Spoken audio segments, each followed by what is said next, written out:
বিশ্বের খবর আমরা জানাচ্ছিলাম দর্শক সরাসরি। যুক্তরাষ্ট্রের অযৌক্তিক প্রত্যাশা, দ্বিতীয় দফা আলোচনা প্রত্যাখ্যান করছে ইরান। অবরোধ না তুললে পাকিস্তানে প্রতিনিধি দল পাঠাবে না ইরান। নিরাপত্তা শঙ্কায় পাকিস্তান যাচ্ছেন না জেডি ভ্যান্স, জানালেন ট্রাম্প।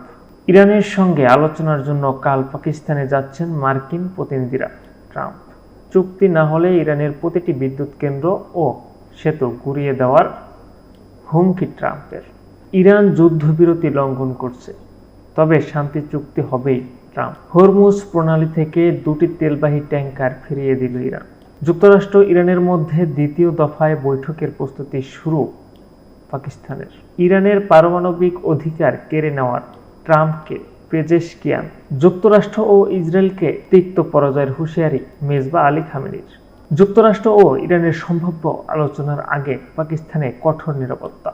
হরমুজে ফি দিয়ে জাহাজ চলাচলের সুযোগও বন্ধ করল ইরান।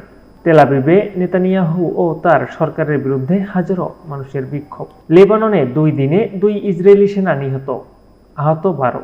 বাব আল-মান্দের প্রণালী বন্ধের হুঁশিয়ারি দিল ইয়েমেনের হুতি সরকার।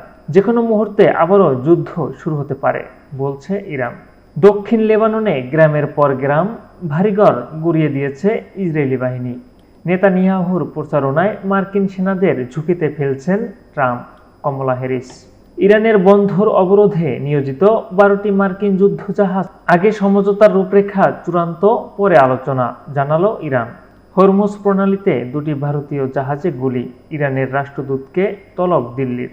যুক্তরাষ্ট্রে সমৃদ্ধ ইউরেনিয়াম পাঠানোর বিষয়ে আলোচনার সুযোগ নেই ইরান। মার্কিন অবরোধ না ওঠা পর্যন্ত হরমুজ প্রণালী বন্ধ থাকবে, আইআরজিসি। দর্শক, এই ছিল বিগত 24 ঘন্টার যে বিশ্বের খবর। পরবর্তী সংবাদের জন্য আমাদের সাথেই থাকবেন।